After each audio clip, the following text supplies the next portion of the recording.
భవన్లో press meet పెట్టి నేను సీఎం అయితా అని చెప్పుకుంటున్న ఈటల రాజేందర్ గారిని 100 కిలోమీటర్ లోపల బొందబెట్టి మళ్ళా హుజురాబాద్లో బీఆర్ఎస్ పార్టీ జెండా ఎగిరేసిన మొగోని మిస్టర్ గాంధీ.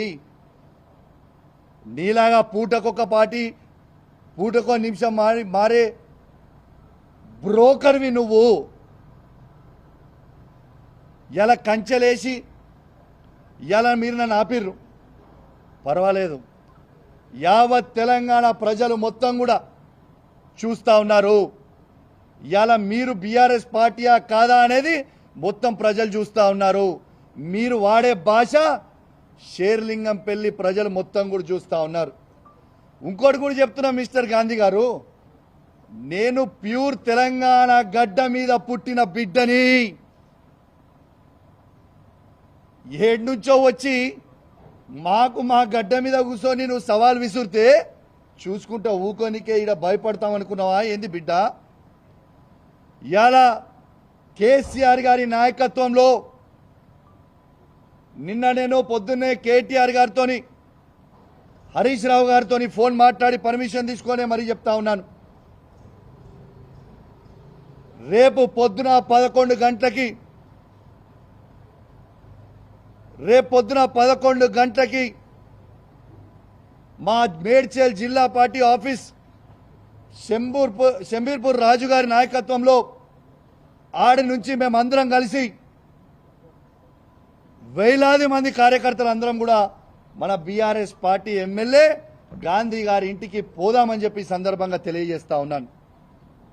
రేపు దయచేసి కోరుతా ఉన్నాను, బీఆర్ఎస్ పార్టీ ప్రతి కార్యకర్త, జీహెచ్ఎంసీలో ఉన్న ప్రతి కార్యకర్త, ఇలా ఉమ్మడి రంగారెడ్డి జిల్లాలో ఉన్న ప్రతి బీఆర్ఎస్ పార్టీ కార్యకర్త రేపు అందరం కలిసి 11 గంటలకి గాంధీ గారి ఇంట్లోకి ఖచ్చితంగా రేపు పోదాము. ఆడ బ్రేక్ఫాస్ట్ తిందాము, ఆడ లంచ్ తిందాము. గాంధీ గారు కండువ కప్పుకున్న తర్వాత గాంధీ గారిని తీసుకొని తెలంగాణ భవన్కి పోయి ప్రెస్ మీట్ పెట్టి అక్కడి నుంచి గాంధీ గారిని కేసీఆర్ గారి దగ్గరికి తీసుకొని పోదాం. స్వాగతం పలుకుదాం. దయచేసి కేసీఆర్ గారి మీద ఉన్న అభిమానం ఉన్న ప్రతి కార్యకర్త, కేటీఆర్ గారి మీద అభిమానం ఉన్న ప్రతి కార్యకర్త, హరీష్ రావు గారి మీద అభిమానం ఉన్న ప్రతి కార్యకర్త అందరం కూడా పెద్ద ఎత్తున రేపాడికి పోదామని చెప్పి సందర్భంగా తెలియజేస్తా ఉన్నాను.